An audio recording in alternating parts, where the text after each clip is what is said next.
Esta es XHCSBO-FM, Radio Vida, una estación de modelo radiofónico comunitario para el desarrollo integral del ser humano. Asociación Civil. Calle Tamarindos número 2A, segundo sector del Fideicomiso, en Lázaro Cárdenas, Michoacán.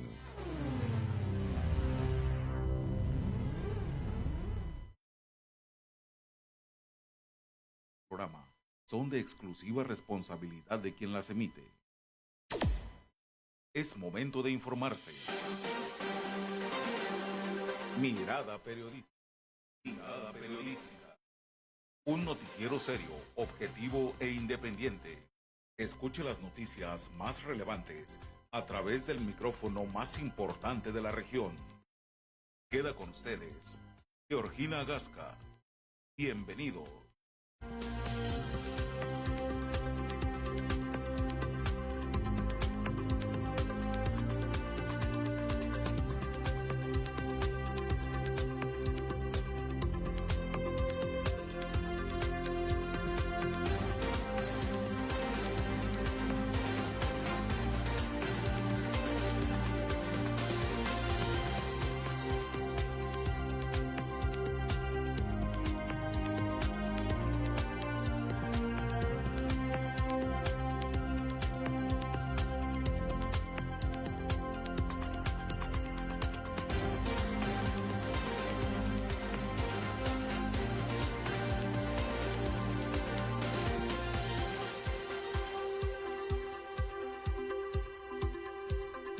Encuentran osamenta de mujer embolsada en una huerta de Lázaro Cárdenas. Proponen ampliar causales para que violentadores de niñas y mujeres no puedan ser candidatos. En los micrófonos de Libre Pensamiento, personal del sector salud de Lázaro Cárdenas. Comenzamos.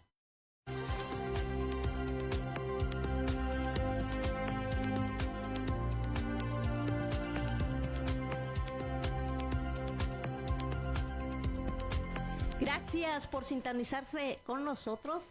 Estás en los micrófonos de Libre Pensamiento. Muchas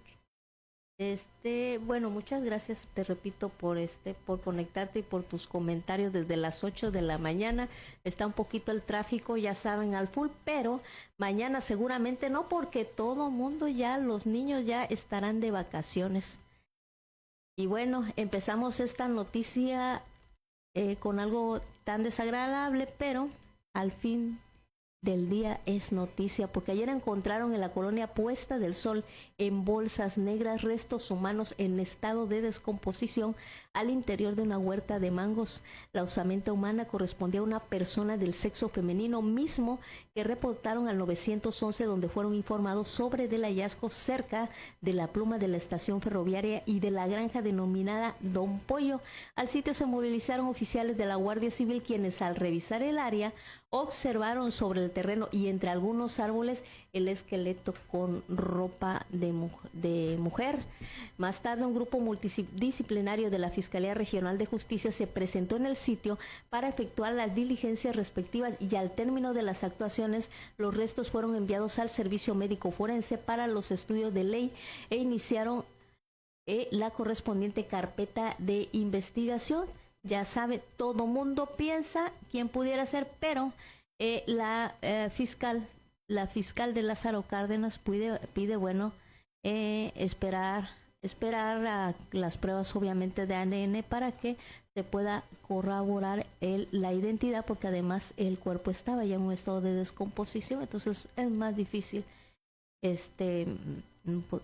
revelar, conocer la identidad de la desafortunada persona que falleció en estas condiciones.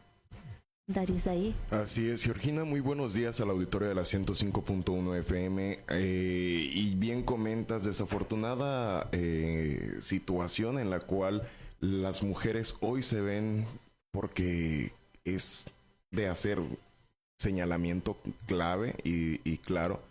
No se sabe en realidad, como comentó la fiscal, exactamente de quién se trata, ya que usted recordará, tenemos dos mujeres desaparecidas que se habían hecho viral por el tema de cómo se dieron las cosas.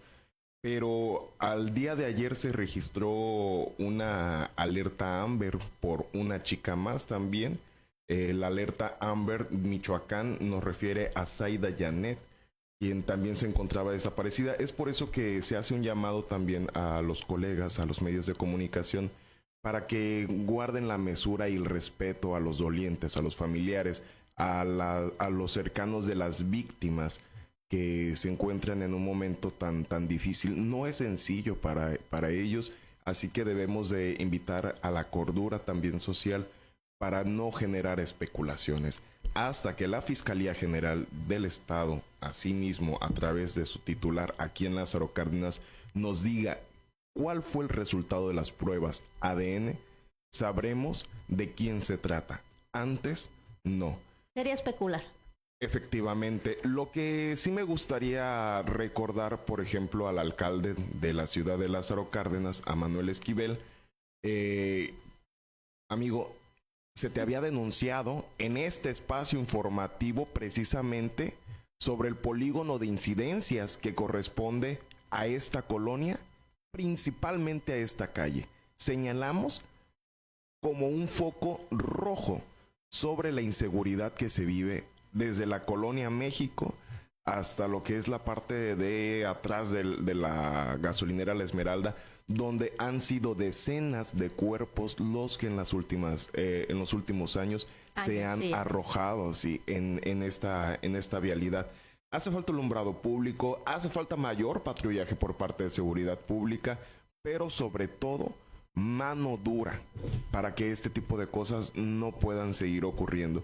Y es triste porque en este lugar nos encontramos desde tiraderos a cielo abierto, que no son obviamente legales, y casos así, donde se han encontrado cuerpos tirados en bolsas, otros así como si nada, simplemente. Y es ahí donde nosotros nos preguntamos, bueno, ¿cómo estamos en el tema del tejido social? También cómo andamos en la salud mental. Son factores que nos hacen pensar mucho sobre cómo nos vamos a enfrentar a un futuro, Lázaro Cárdenas, si las cosas siguen así como vamos.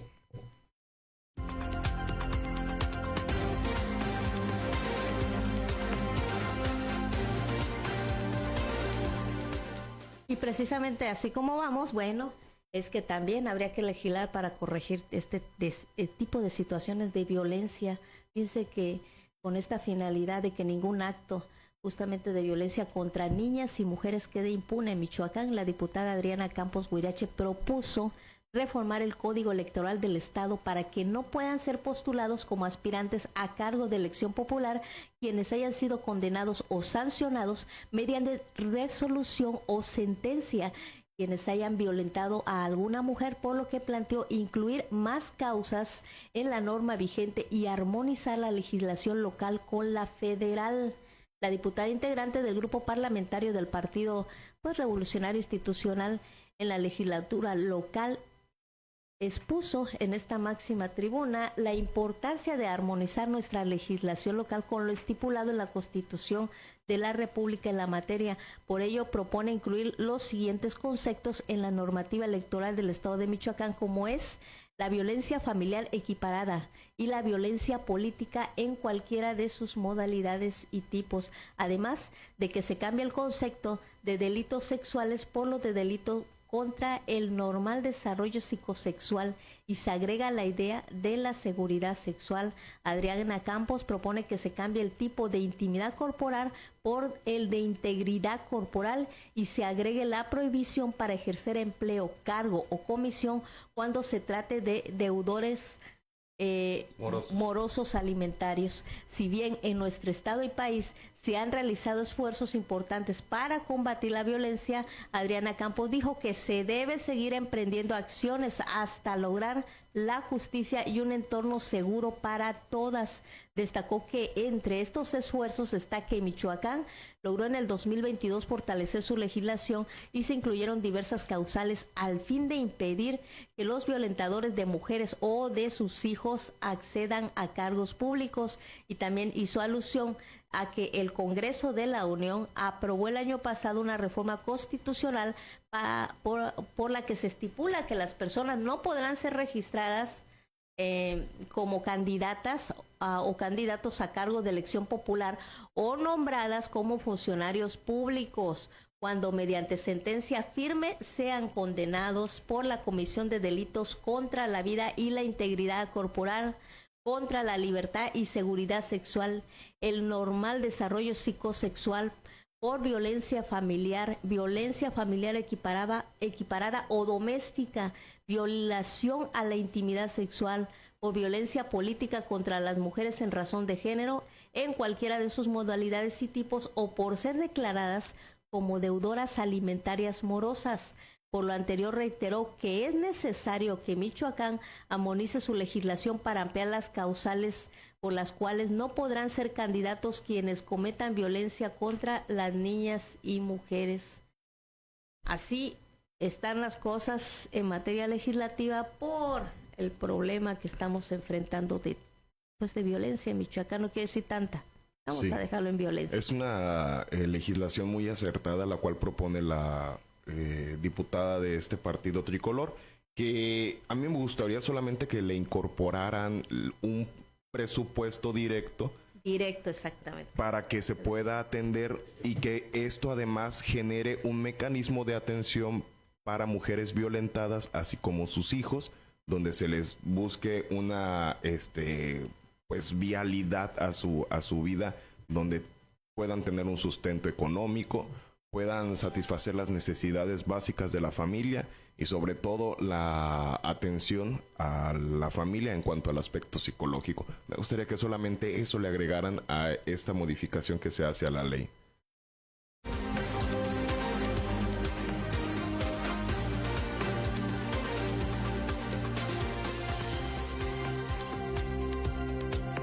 Nos vamos al primer corte y regresamos con nuestro invitado, el doctor José Solano Carrillo. Él es coordinador médico de vectores y zoonosis del sector salud y de aquí, de la jurisdicción sanitaria número 8.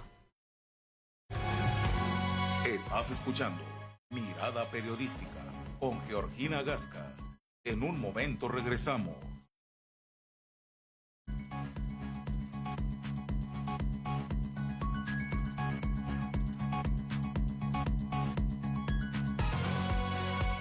Ahí viene la cuarta transformación, con este ritmo que está sabrosón, unidos en una revolución que mi México lindo merece hoy.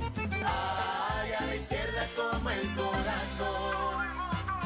PT es la cuarta T, PT es la cuarta T, PT es la cuarta transformación porque México merece más. Ay, PT es la 4T. Mi abuelito es mi superhéroe. Y mi abuelito también. Le pregunté que de dónde sacaba su superpoder. Y me contó que de las vacunas. Me protegen de que enferme gravemente. ¿Por influenza o por COVID? Mi mamá nos va a traer un hermanito. Por eso le pusieron su superpoder. Yo también quiero. Si eres persona adulta de 60 años o más o estás embarazada, acude a tu unidad de salud o centro hospitalario por tus vacunas. Son tu superpoder. La vacunación salva vidas. Gobierno de México. En la Cámara de Diputados reformamos la Constitución para garantizar el derecho al acceso a una vivienda adecuada para las personas trabajadoras. Esta reforma permitirá a los derechohabientes del Infonavit obtener un crédito accesible y suficiente para adquisición o mejora. Las personas trabajadoras también podrán acceder a viviendas sin arrendamiento social, cuya mensualidad no podrá exceder el 30% de su salario. Cámara de Diputados, 66ª Legislatura. Soberanía y justicia social. En la Cámara de Diputados trabajamos para impulsar el desarrollo nacional. Con la reforma al artículo 28 de la Constitución, el Estado mexicano retomará el derecho a utilizar las vías ferroviarias para prestar el servicio de transporte de pasajeros y no solo de carga. A través de asignaciones a empresas públicas o concesiones a particulares, se aprovecharán los casi 27,000 kilómetros de infraestructura y se fortalecerá la libertad de tránsito en mejores condiciones. Cámara de Diputados, 66ª Legislatura. Soberanía y justicia social. Ya regresamos a Mirada Periodística. Llámanos 753-537-1701. Queremos que tu voz sea escuchada.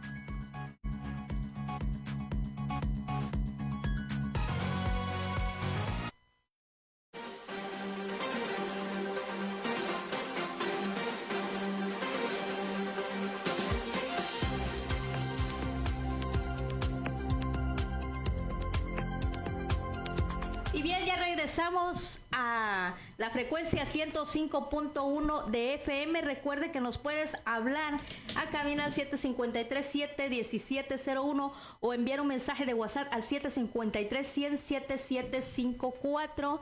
Y estamos apreciando también los comentarios de quienes nos están viendo a través de redes en Radio Vida. ¿Es 105 o 105.1 FM, así es. FM. José Solano Carrillo es el coordinador médico de vectores y zoonosis de el sector salud aquí en la jurisdicción sanitaria número 8. Bienvenido a los micrófonos de Libre Pensamiento. Gracias, buen día. Y para servirle. Platíquenos, vamos a entrar en materia porque el auditorio nos ha preguntado mucho cómo va el caso del dengue en Lázaro Cárdenas. Perfecto, sí.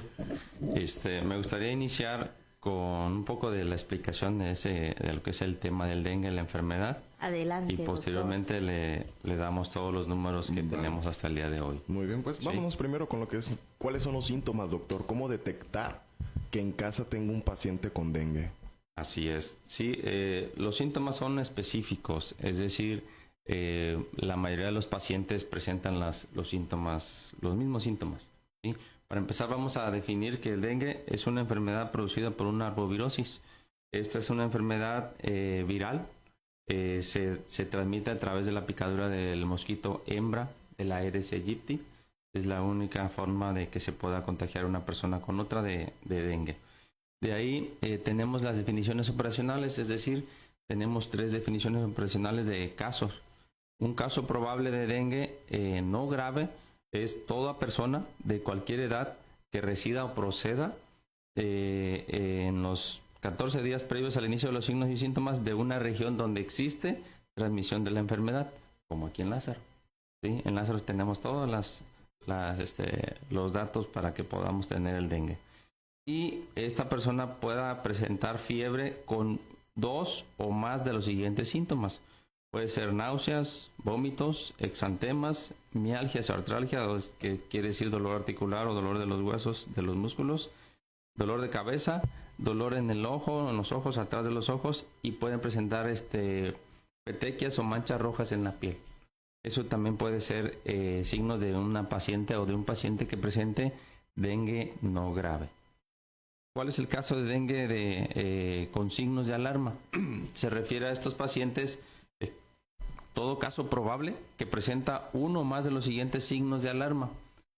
Es decir, que cumpla con la primera definición que dije de dengue no grave, pero que se agregue dolor abdominal intenso o continuo, o dolor a la palpación del abdomen. Puede presentar vómito persistente, puede presentar acumulación de líquidos, sangrado de mucosas, puede tener mucho sueño, puede estar muy cansado, puede tener baja presión arterial, o en su caso ya alteraciones en los estudios de laboratorio. Y por último, clasificación del dengue puede ser caso probable de dengue grave. Esto es igual un caso con signos de alarma, pero que se complica con uno de los siguientes datos. Puede ser choque debido a la extravasación de sangre, puede ser sangrado activo y de mayor cantidad, o una alteración ya de la función de algunos órganos específicos del cuerpo.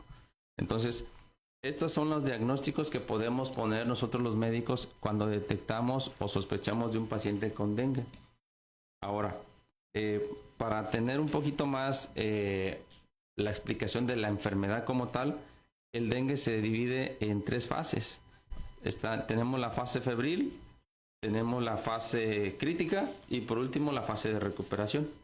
En cuestiones de la fase febril son los pacientes que presentan síntomas al inicio. Como ya les dije, los síntomas pueden ser fiebre, dolor de cabeza, dolor retrocular, mialgias, artralgias, y esta fase va de 2 a 7 días, ¿vale? Entonces, aquí la cuestión es que de esta fase la mayoría de los pacientes la presentan y empiezan con síntomas de leve a moderados. Posteriormente a esto sigue la fase crítica. En cuestión de la fase crítica, tenemos ahí una disminución de los síntomas y las personas empiezan a mejorar. A sentir cierta mejoría. Cierta mejoría. Pero eso muchas veces lo vemos en la consulta que tenemos nosotros. Personas que dicen, ¿sabe qué, doctor? Es que hace 5 días me dio mucha fiebre, calentura, dolor de cabeza, dolor de huesos y todo eso. Pero se me quitó hace 2 días. Nada más que ahora otra vez empiezo, pero ahora empiezo más mala. Más intenso. Más intenso. Entonces, esa es la fase crítica. En la fase crítica, la mayoría de los pacientes se recuperan, pero hay algunos pacientes que tienden a tener la siguiente fase. Entonces, en la fase crítica sí tenemos que tener mucho cuidado en esa situación. La fase crítica va de 3 a 7 días después de la fase aguda que les mencioné al principio. Entonces, aquí ya empiezan las personas a perder un poquito de plasma. Empiezan a disminuir las plaquetas. Entonces, es lo que las personas empiezan a verificar eso, porque ya todos van con síntomas de dengue y automáticamente la mayoría, cuando pueden, van a un laboratorio, se toman una biometría hemática y quieren ver si tienen dengue o no, y aparte quieren ver las plaquetas. Cuando las plaquetas son un parámetro importante para nosotros, pero no solamente eso valoramos los médicos. Valoramos las plaquetas, valoramos el hematocrito, valoramos diferentes situaciones en los laboratorios que nos dan a indicar si una persona se puede complicar o se va a mejorar. Todo depende de esa valoración. En caso de sentir los primeros síntomas de dengue, ¿qué es lo que tiene que hacer una persona? Perfecto. Aquí lo más importante es acudir a un médico. Desafortunadamente, aquí en Lázaro o en toda la región Sierra Costa que completa la jurisdicción sanitaria 08, como ya estamos tan habituados a presentar esa enfermedad y ya sabemos la mayoría de las veces los pacientes qué es lo que probablemente les damos los médicos a los pacientes, se automedican, pero eso no es viable. Es decir, siempre es mejor una opinión de un médico que le pueda decir, ¿sabe qué, señora, señor? En esta ocasión solamente es puro paracetamol, como debe ser el tratamiento para la fiebre y dolor. Pero cuando es que se tienen que agregar otros medicamentos, ahí es donde las personas no saben. Entonces, ahí es donde el médico entra y dice, ¿sabe qué? Aparte del paracetamol tenemos que agregar esto. Y si no, ¿sabe qué, señora? De acuerdo al laboratorio que estamos teniendo, las plaquetas siguen disminuyendo y llegaron a cierto número y tenemos que pasar a un hospital para una valoración permanente. Perfecto. O sea, depende de la condición de salud que tenga el paciente. Sí, para poderlo transferir a un hospital, sí. Sí, pero la atención médica en cualquier unidad de salud, en cualquier centro de salud, en cualquier hospital, se tiene que dar. Aquí lo importante es que acudan, a una unidad de salud por una razón. Una de las muchas razones, pero la siguiente es una muy importante. Llegan pacientes ahí con nosotros a la oficina de vectores en la jurisdicción sanitaria. ¿Saben qué, doctor? Yo tengo dengue. Vayan a fumigar mi casa. Y les explicamos, y ya los buscamos en la lista de los positivos que tenemos por el sistema que manejamos, y resulta que no está. Le comento, no está en la lista usted de que tiene dengue positiva, aquí no está ningún estudio que nosotros tengamos. Dice, es que me hice estudio particular, o fui a una unidad de estudio particular, o estuve en una clínica particular, o en un consultorio particular. Digo, mire, le explicamos la mecánica, cómo funciona. Para que se active todo el programa de vectores y el protocolo de fumigación y todo eso, debemos tener un folio de una persona positiva. Y ese folio se da cuando llegan a una unidad de salud, la registramos, se emite el folio y automáticamente no tienen que ir a la jurisdicción. Ya de ahí nosotros verificamos las localidades, el lugar, la paciente, la región y acudimos a hacer atención médica. Entonces, cuando hay un desfase de información en la cual las personas se quejan con justa razón de que no atendemos su lugar o su colonia o su calle, pero nosotros no sabemos. Mientras no sepamos cómo está esa paciente, dónde está, cómo está, pues no podemos ir, porque no tenemos un registro. Entonces, cuando llegan allá a la oficina, ¿sabe qué? Si estoy enferma, mire, me andaba muriendo o estaba mi paciente muy grave en tal clínica particular. Entonces, ahí la intención es mucho, voy a invitar a las personas a que acudan primero a una unidad de salud. Les doy la opción siguiente. Si se van a seguir atendiendo en una clínica particular, no hay inconveniente, pero sí tenemos que saber nosotros para eso necesitamos que por favor nos den aviso. Las unidades particulares también hemos tenido muchas reuniones con ellos para que nos reporten los pacientes. Sin embargo, no se ha dado todavía ese mecanismo de un reporte fluido. Okay. Se han atendido muchos pacientes en unidades particulares, pero no nos dan los reportes en tiempo y forma. ¿Sale? Entonces, o sea, lo conveniente sería, bueno, que fueran a la del sector salud, pero en caso de, pues sí, avisar para que en caso de que sea necesario el protocolo que hace la Secretaría de Salud, pues sean considerados, ¿no? Es correcto. En esa medida. Así es. Tocante precisamente, perdón doctor, a ese tema, me gustaría preguntarle qué recursos y capacidades tiene el sistema de salud para atender a los pacientes con dengue en caso de que, pues bueno, sigamos hablando de estos brotes significativos. Si es bien conocido, Lázaro Cárdenas lleva ya sus buenos años azotado por este tipo de enfermedades, de lo que se conocen como enfermedades de tipo tropicales. Pero, ¿qué experiencia nos ha dejado también? Porque si bien nos ha quedado claro, el sector salud se ve en una deficiencia crítica para atender a los pacientes y sobre todo en tenerlos en unas filas de espera de horas ahí en los centros de salud, en el Hospital General. Y esa ha sido una de las llamadas telefónicas más comunes a estos micrófonos, porque nos dicen, es que estoy muriendo en las bancas y todavía no me atienden. Pasar una embarazada, otra y otra y otra y otra y otra. Y es ahí donde entonces ya las personas están optando por irse a, como menciona, a espacios privados, llámese farmacias del Dr. Simio o clínicas Patitos Luz, todas estas, porque pues se sienten cansados, se sienten enfermos todavía, y estar en estas salas médicas los hace orillarse a buscar la atención por otra parte. ¿Qué experiencia nos ha dejado y cuál es la capacidad que tenemos para atender estos brotes de dengue?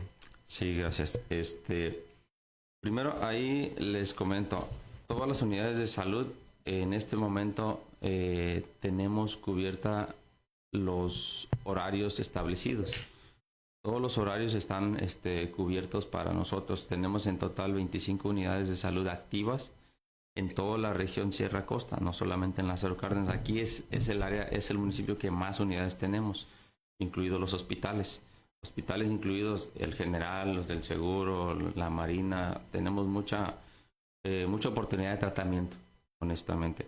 En cuanto a las deficiencias o los tiempos de espera, como usted me dice, en todas las unidades de salud se maneja un estándar de emergencias o de urgencias, se llama triage. El triage es el que se aplica en el área de urgencias cuando va a entrar el paciente. ¿Qué es la valoración que se le da para ver la gravedad en la cual se presenta el paciente? Sí, aquí la cuestión es, por ejemplo, se nos ha presentado muchas situaciones como las que usted menciona, con respecto a que pues todos los que vamos a una unidad de salud, que yo también he sido paciente y también he estado esperando en el ISSSTE, más específicamente, para todos lo que llevamos es lo más urgente. Claro. Eso, todas las personas preguntan, dice, lo mío es más urgente que lo de todos los demás que están diciendo. Todos. Partiendo de la idea y el dolor centralista es el más importante. Entonces, cuando ya el médico valora por medio del triage para ver cuáles de los 10 pacientes, por ejemplo, que están en una sala de espera en un hospital, el médico del triage es el que va a valorar quién va a entrar primero, de acuerdo a los riesgos de vida que tiene. Sí, porque no es lo mismo un descalabrado que una persona que trae mareo solamente. Sí, claro, así es, pero la persona del mareo, para ella eso es lo más importante. Efectivamente. Pero a veces no comprendemos la situación de que hay otra persona de verdad delicada, más grave, aunque se vea bien y tranquilo sentado, nosotros sabemos que ya está en riesgo de muerte inminente si no es atendido en un tiempo determinado. Pero los dolores del dengue, doctor. Sí, son... No, pues a mí también me ha dado los dengue. A veces es de decirlo, y perdón por la palabra, pero es inhumano tener a los pacientes ahí en una sala por horas esperando para que un doctor les diga ya puedes tomar paracetamol. Por el registro que se busca llevar, pues sí es bien importante, ¿verdad? Porque también con esto realizan las actividades, pero ¿qué pasó con las ovitrampas? ¿No se está utilizando esta muestra centinela que se estaba llevando para el controlar el brote epidemiológico? Sí, con respecto a eso, precisamente eso es lo que les quiero explicar ahorita. Por ejemplo, aquí nosotros en cuanto al trabajo de vectores, que es un trabajo muy extenuante y la verdad, siempre he dicho que nuestros compañeros de vectores, yo les digo ahorita que estoy encargado de ellos, somos todoterreno. Sí. Le entramos a todo, a la hora que sea, como sea. Entonces, un ejemplo. Nosotros tenemos una plantilla de 72 personas para todos los 6 municipios que maneja la jurisdicción sanitaria. Entonces, manejamos diferentes situaciones aquí en cuanto a los tipos de actividades que hacemos ahí en vectores. Se dividen en diferentes áreas. Un área que se llama control larvario. Sí. El control larvario son personas, compañeros de nosotros, que van a las casas a determinada área, revisan las pilas, checan si tienen maromeros o rompetripas o como le llaman las personas, las larvas del zancudo, aplican abate y aparte dan recomendaciones a las personas. Aquí la cuestión de nuestros compañeros de control larvario es una cuestión muy intuitiva, muy importante, valga la redundancia en esto, porque le están dando exactamente en el clavo del control del dengue. Las personas nos llegan y dicen, ¿saben qué? Vayan a fumigar mi casa porque hay mucho dengue y tengo a mi hijo con dengue. Pero realmente esa no es la solución. Fumigar una casa no es la solución. Del 100% la fumigación es como el 5 o el 10% del trabajo que se debe de hacer para controlar un dengue. Pero las personas, con todo respeto, muchas de las personas queremos ver humo en la calle o en la casa y realmente eso no es la solución por una razón. El humo o la fumigación aérea. Ajá, solamente matamos al mosquito adulto. Uh-huh. Una proporción de un mosco, de 10 moscos adultos que andan volando ya, en los cacharros tenemos un porcentaje de 200 a 300 huevos larvas que van a eclosionar. Eclosionar es cuando sale el mosco ya volando después de las etapas del ciclo biológico del zancudo. Entonces, las personas, si nos ayudaran, o si nos han ayudado mucho a sacar sus cacharros, con eso ayudan con el 80% del tratamiento efectivo, fíjese bien, efectivo de la enfermedad de dengue. ¿Qué porcentaje dijo? 80%. Okay. 80%.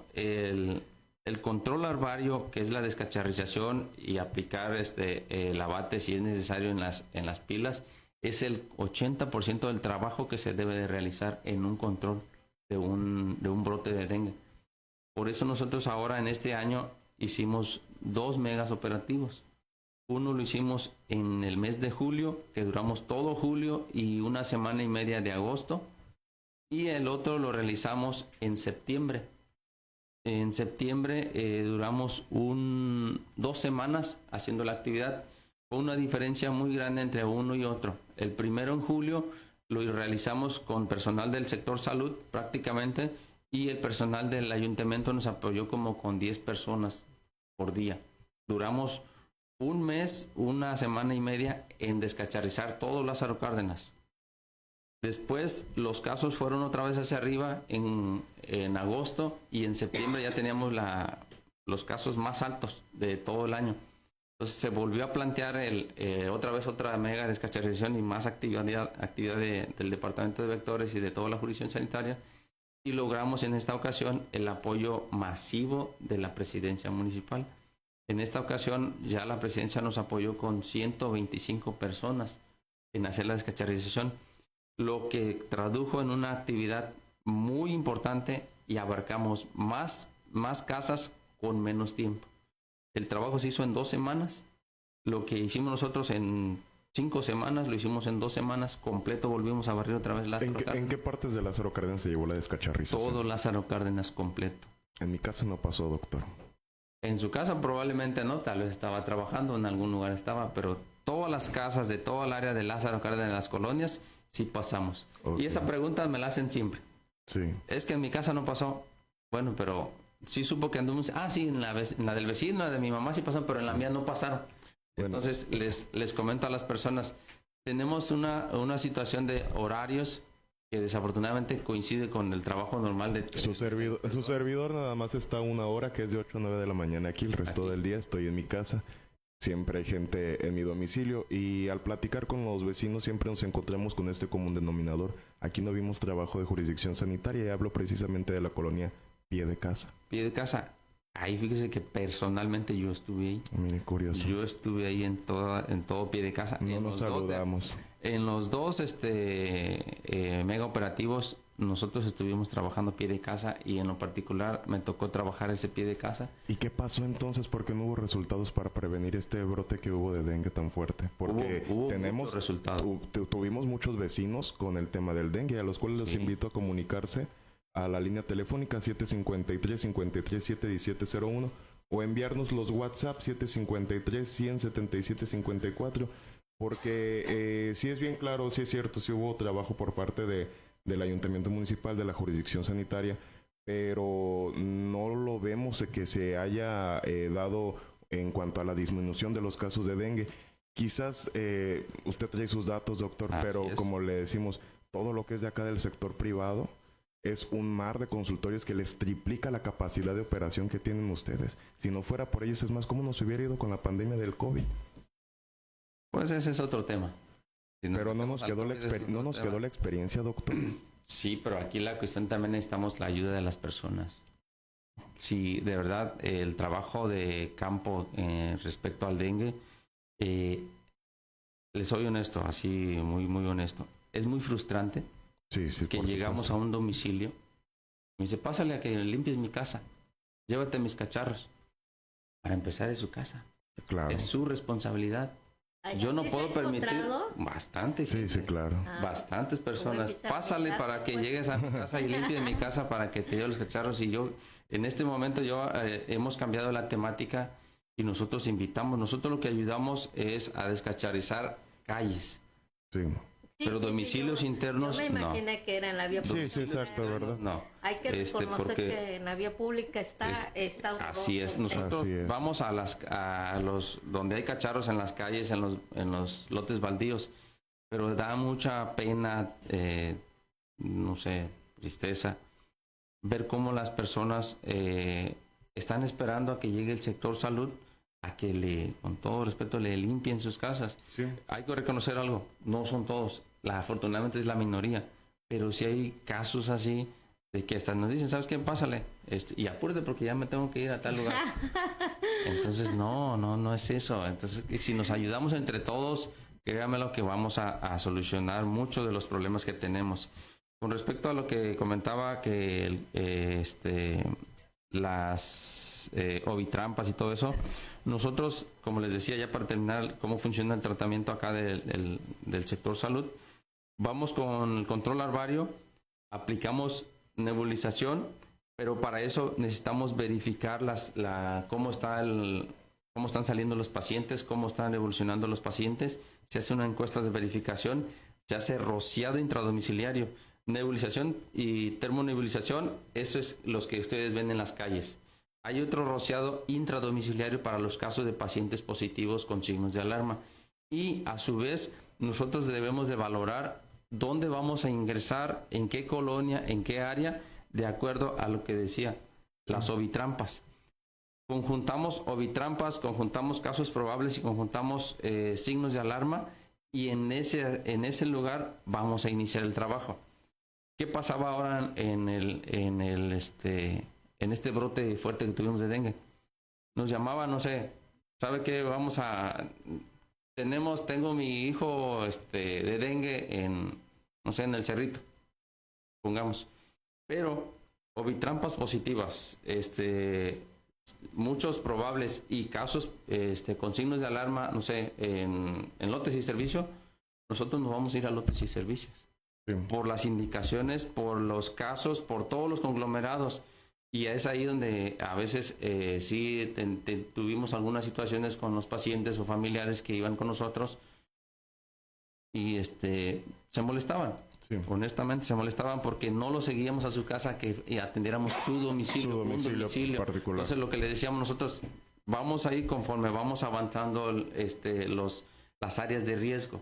Ahorita nosotros estamos trabajando con esto, pero aparte del Estado y de la Federación, a través de Senaprece, estamos valorando mucho en dónde vamos a trabajar a través de los mapas de calor o los mapas de riesgos.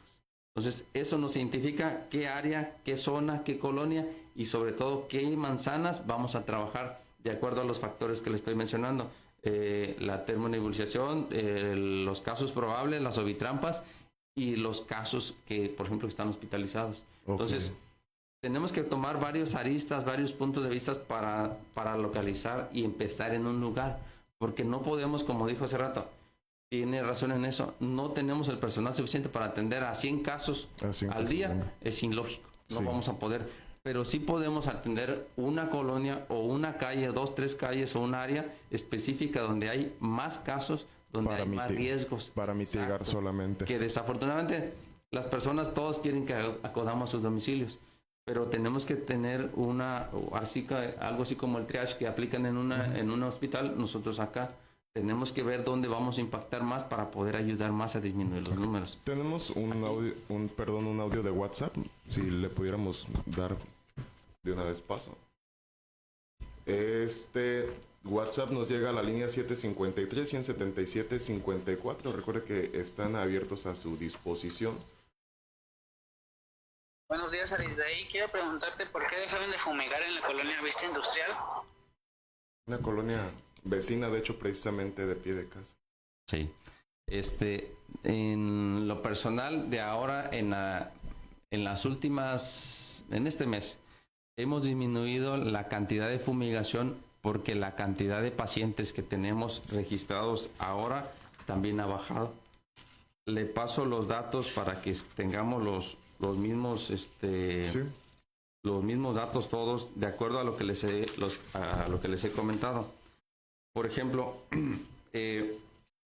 ¿cuándo estuvimos con más casos? Nosotros nos manejamos por semanas epidemiológicas, no por meses ni nada de eso, somos semanas epidemiológicas. Sí. Aquí nosotros, por ejemplo, cuando tuvimos el primer brote mayor, como les dije, fue en junio, que fueron las semanas aproximadamente de la semana 28 a la semana 35. Entonces, esas semanas fueron las que tuvimos el primer pico. Okay. ¿Sí? Posteriormente hicimos el mega operativo, bajó la intensidad, mejoramos en el mes de agosto y nos duró muy poco por una razón. Llovió. Si recuerdan, tuvimos las lluvias fuertísimas en ese mes. Eso detonó otra vez porque los cacharros continuaban en las calles y algo importante. Yo les comentaba que yo anduve trabajando en campo en la primer descacharrización y es muy frustrante. Yo personalmente fui a 2 colonias, las mismas colonias, las 2 que le dije que fui, sacamos de una sola colonia donde hay edificios. Camionetas y camionetas y camionetas de cacharros, de llantas. Y ya la dejamos bien. Un mes después, ya estaba lleno. Estaba igual. Un mes después. Okay. Entonces, ese es un trabajo que de verdad no vamos a poderle avanzar, no vamos a poder ganarle al dengue si no tenemos ese apoyo. Si no se suma la ciudadanía. Perfecto. Sí, honestamente, ese caso me molestó, amigo, honestamente mucho, porque así no vamos a acabar. Claro. Y así no vamos a avanzar y no vamos a llegar al puerto que queremos llegar para tener una salud comunitaria mejor. Es imposible. Claro, es que necesitamos de 2 manos para componer este cuerpo funcional. Claro, entonces... Perdón, porque el tiempo ya nos está comiendo. Una pregunta más. Nos hacen referencia al tema del Hospital General. Tienen pacientes con dengue internados sin ventiladores, sin clima y sin pabellones. ¿Qué se hace aquí? Ahí en cuestión del Hospital General necesitaríamos verificar bien la información, porque depende de las áreas donde están los pacientes, así son Pero si están internados, tienen dengue, ¿Por qué no tienen un pabellón? Deberían de tener toda esa situación, pero aquí ahí lo más importante sería la atención de la salud del paciente, lo que se le está aplicando, los medicamentos. ¿No puede contagiar a alguien más el piquete de un zancudo? Sí, si hay zancudos dentro del hospital, sí. Es que sí los hay. Pero pabellones, ¿no? Sí, es que los zancudos los hay en el 100% de la ciudad. Pabellones. Sí, así es. Sí, sí podría ser, pero ahí la verdad, en el Hospital General necesitaríamos verificar esa información porque es una institución aparte, es una institución con autodeterminación, entonces necesitaríamos verificar ahí con la directora del hospital. Honestamente, esas cifras y esos datos no los tenemos ahorita, porque esa es una institución de segundo nivel y nosotros atendemos primer nivel. Perfecto. ¿Nunca le han comentado a los colegas médicos cómo están las situaciones allá dentro de las zonas donde están los internados? Sí, incluso nosotros hemos acudido ahí a reuniones de diferentes actividades y realmente en cuestiones de esas no me han comentado a mí, en lo personal a mí, nada de eso. Bueno, alguna situación externa o alguna situación de queja de ese tipo, en lo personal a mí no me han comentado nada en las reuniones que he estado ahí dentro del hospital. Perfecto. ¿Sale? Entonces, no sé si quieren nada más los datos generales para que tengamos... Sí, por favor. Podamos checar esto. Les comentaba de los casos de dengue. Hasta el momento, en la jurisdicción sanitaria, hemos tenido una comparativa, por ejemplo, en cuanto a los casos acumulados en el 2023, de dengue no grave teníamos 54. En este año tuvimos 859. Imagínense la diferencia del año 23 al año 24, a la semana pasada que llegamos. Casos confirmados de dengue con signos de alarma, en el 23 teníamos 25, ahora tuvimos 222. Casos confirmados de dengue grave, en el 23 no tuvimos casos, ahora tuvimos 11. Y desafortunadamente llevamos unas defunciones, 4 defunciones en el 2024. Entonces, son números fríos, son números muy fuertes que tienen mucho que ver con todas las actividades que tenemos aquí en Lázaro. Aquí es importante el apoyo de toda la población para que podamos mejorar. En cuestiones de sexo, ¿cómo estamos distribuidos? Dengue no grave, en masculinos fueron 437, femenino fueron 422, estamos casi a la par. No hay mayor problema. En dengue con signo de alarma, masculino 119, femenino 103. Dengue grave, 7 masculinos, 4 femeninos. Entonces, estamos prácticamente ambos sexos ya nos enfermamos igual. Antes no. Antes era el sexo masculino el que teníamos más casos. Ahorita ya no. Eso se da por muchas situaciones. Entonces, aquí la cuestión es que necesitamos checar, por ejemplo, una de las preguntas que me hacía, el total de casos probables que tuvimos en la jurisdicción sanitaria. Casos probables son pacientes que sospechábamos de dengue, se analizaron y se descartaron. Tuvimos 4.038 casos probables en toda la jurisdicción. De esos confirmados fueron 1.092. La cuarta parte prácticamente de lo que se sospechó. Ahora por eso vamos a esto.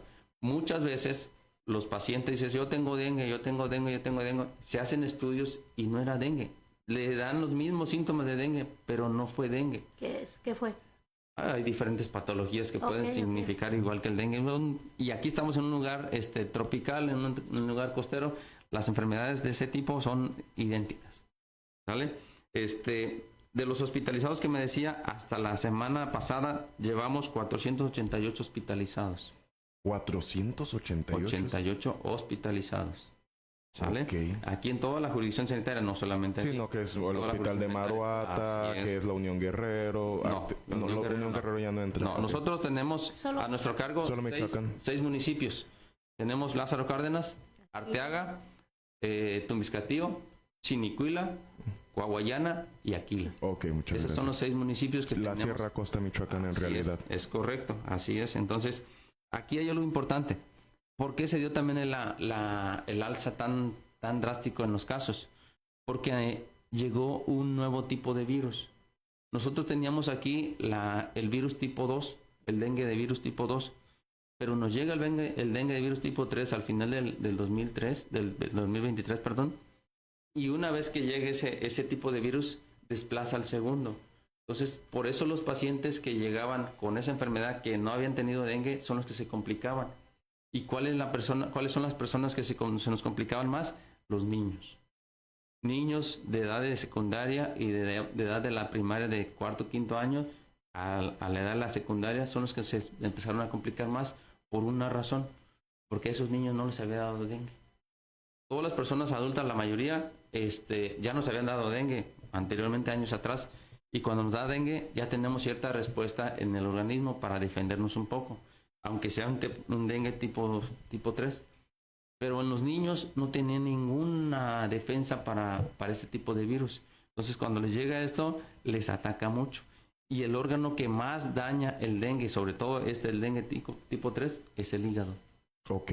El hígado le da una torre al hígado y con eso empieza a alterar toda la función.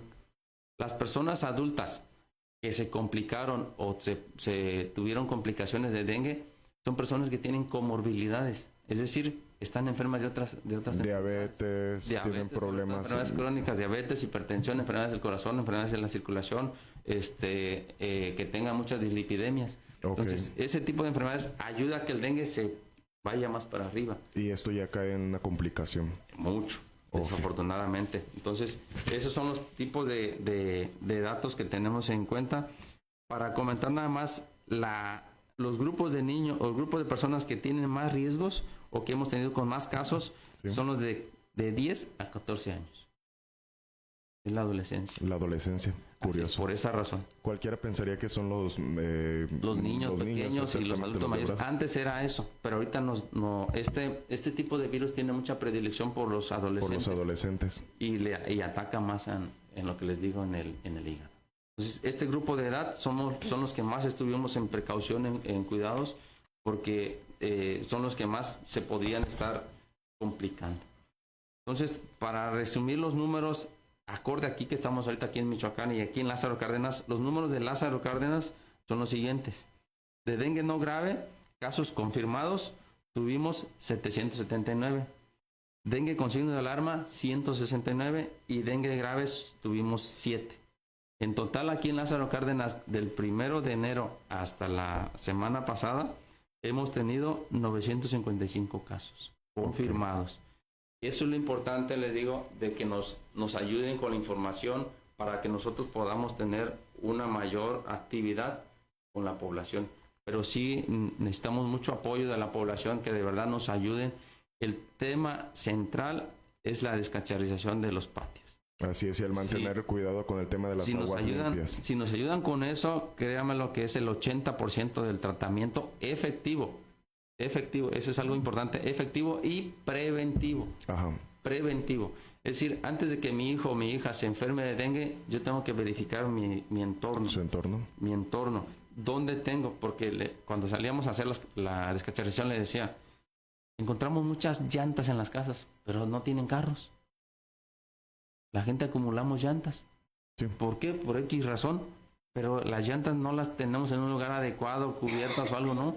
Las dejamos libres en el patio y lo negro, el agua en esos lugares actúan más en la proliferación del zancudo. Muy bien. Doctor, le agradezco mucho. Él es Jorge Lozano Carrillo, coordinador médico de vectores y zoonosis del sector salud aquí en Lázaro Cárdenas. Sí. Se nos fue el tiempo. Y bueno, ¿se acuerdan que viene otro programa encima de nosotros? Entonces ya nos estamos comiendo parte de nada más. Un último aviso, ya empezó los bloqueos. Recuerden que iba a haber bloqueos en la carretera. Si usted va a salir, tenga mucho cuidado, porque acá en la caseta Tareta y en San Ángel, de San Ángel, pues ya los bloqueos ya iniciaron por aquello de las personas que secuestraron. Son los mismos los habitantes de ahí, pero se va a ir intensificando porque hay también 3 camiones de los normalistas que ya están listos para bloquear.